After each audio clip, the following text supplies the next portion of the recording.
Los motores eléctricos están literalmente en todas partes. En los coches, en los electrodomésticos, hasta en los juguetes. Pero, a ver, ¿cómo funcionan de verdad? ¿Cuál es el truco que convierte la electricidad de un enchufe en movimiento puro y duro? Bueno, pues vamos a meternos de lleno a desvelar la física que hay detrás de uno de los inventos más importantes de la historia. Vale, para empezar, si vamos a la definición del libro, es bastante clara. Un motor eléctrico es, básicamente, una máquina que transforma energía eléctrica en energía mecánica. Pero la clave de todo, como vemos aquí, está en eso de la acción de los campos magnéticos. Y esa acción, en realidad, se basa en dos principios fundamentales que vamos a desgranar ahora mismo. O sea que no es magia, es ciencia pura.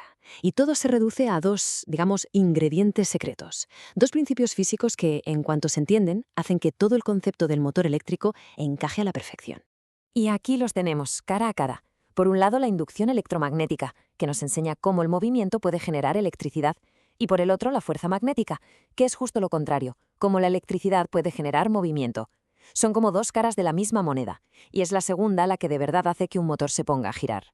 Venga, vamos a empezar por el primer principio, el de crear una corriente. Esto es la base para entender esa relación tan especial que existe entre la electricidad y el magnetismo. Para esto tenemos que viajar un poquito en el tiempo, hasta 1831.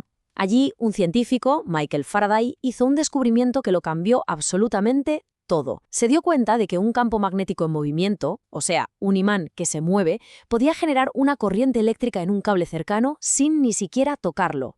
Y aquí está la conclusión, que es crucial. No vale solo con tener un imán cerca de un cable. Para que aparezca la corriente tiene que haber un cambio. El imán tiene que moverse o el cable tiene que moverse. La variación, esa es la clave de todo.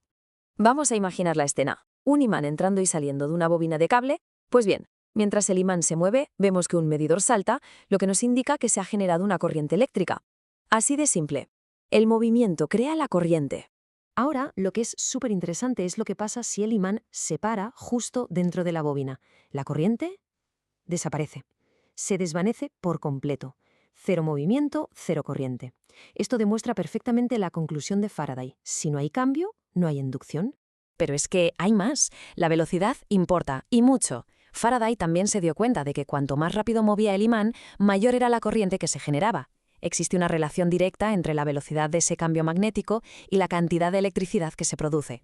Y todo este principio se resume de una forma muy elegante en la ley de Faraday-Lenz, que viene a decir, básicamente, lo que acabamos de ver, que la tensión, o el voltaje, es directamente proporcional a lo rápido que cambia el flujo magnético, que para entendernos es la cantidad de magnetismo que está atravesando esa bobina.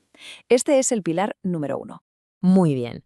Ahora que ya sabemos cómo el movimiento crea electricidad, es el momento de darle la vuelta a la tortilla. Vamos a pasar al segundo principio para ver cómo la electricidad puede, a su vez, crear movimiento. Es que aquí es donde nace el motor. Este principio se conoce como la ley de fuerza de Lorentz. Y la idea, en el fondo, es muy sencilla. Si tenemos un conductor, por ejemplo un cable, por el que está pasando una corriente eléctrica, y lo metemos dentro de un campo magnético, pues sobre ese cable aparece una fuerza que lo empuja. Vamos a desglosarlo en 4 pasos, que se ve súper claro. Primero, una corriente eléctrica pasa por una espira de cable. Segundo, colocamos esa espira dentro de un campo magnético. Tercero, de forma inmediata se genera una fuerza sobre ese cable. Y cuarto, el punto clave, esa fuerza empuja los lados de la espira y eso es lo que provoca que se ponga a girar. Perfecto. Ya tenemos las dos piezas del puzzle sobre la mesa. Por un lado, sabemos que el movimiento puede crear corriente y por otro, que la corriente puede crear movimiento. Ahora sí es el momento de unirlo todo, para ver cómo se construye un motor de verdad.